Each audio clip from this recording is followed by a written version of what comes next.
नमस्कार, टेस्टी फूडमध्ये तुमचे खूप खूप खूप स्वागत आहे। चला तर आज आपण चटपटीत अशी कोबीच्या भाजीची रेसिपी आज आपण एकदम सोप्या आणि साध्या पद्धतीने पाहणार आहोत।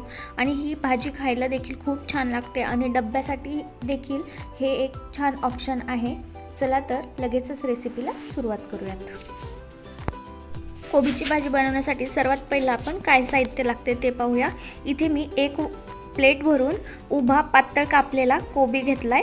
तसेच अर्धी वाटी इतकी हरभऱ्याची डाळ घेतली। ही डाळ मी 1 तास पाण्यामध्ये भिजवून घेतलेली आहे। तसेच इथे मी थोडासा ठेचलेला लसूण घेतलाय। तसेच थोडंसं मीठ घेतलंय, हळदी पावडर घेतली आहे आणि थोडंसं लाल तिखट घेतलंय।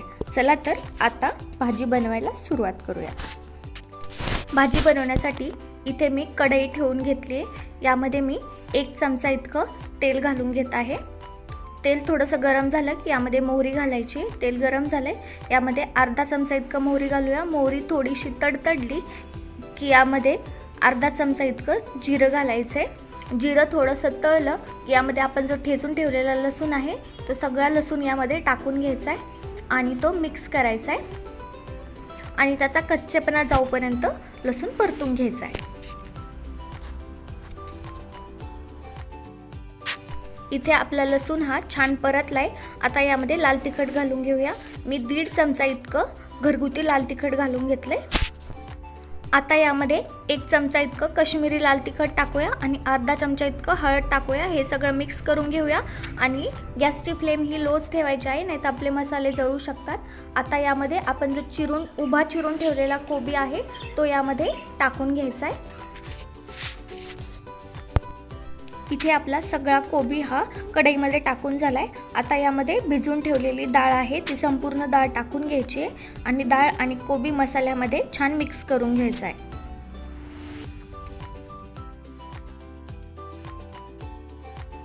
इथे आपला कोबी आणि डाळ छान मसाल्यांमध्ये मिक्स झाली। आता यामध्ये चवीपुरतं मीठ टाकूया आणि पुन्हा हे सर्व छान मिक्स करून घेऊयात आणि 2 ते 3 मिनिट हे बारीक फ्लेमवरती असंच शिजून घेऊयात।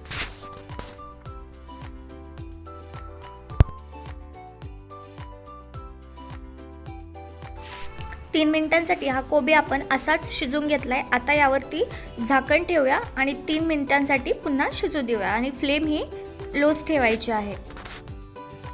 3 मिनिटं झालेले आहेत। आता झाकण काढून घेऊया आणि एकदा कोबी हलवून घेऊया, म्हणजे कोबी कढईला खाली चिकटणार नाही। आता चेक करून पाहूया की कोबी शिजला की नाही। तुम्ही पाहू शकता की कोबीमध्ये थोडीशी कसर बाकी आहे। त्यासाठी पुन्हा यावरती झाकण ठेवूया आणि पुन्हा 3 मिनिटांसाठी हा लो फ्लेमवरती शिजून देऊयात। पुन्हा 3 मिनिटं आपण लो फ्लेमवरती हा कोबी शिजून घेतलाय। आता यावरील झाकण काढूया आणि सगळा कोबी पुन्हा हलवून घेऊया आणि कोबी शिजलाय की नाही ते चेक करून घेऊयात। कोबी हा लगेच तुटतोय, म्हणजे हा चांगला शिजलाय। आता हा प्लेटमध्ये वाढून घेऊयात।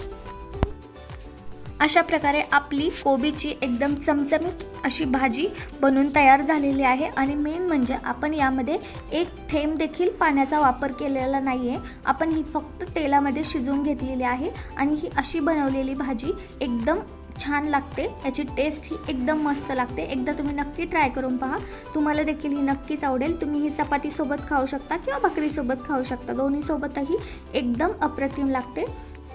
आणि जर व्हिडिओ आवडला असेल तर लाईक करा आणि चॅनलवर नवीन असाल तर सबस्क्राईब करा। थँक्यू।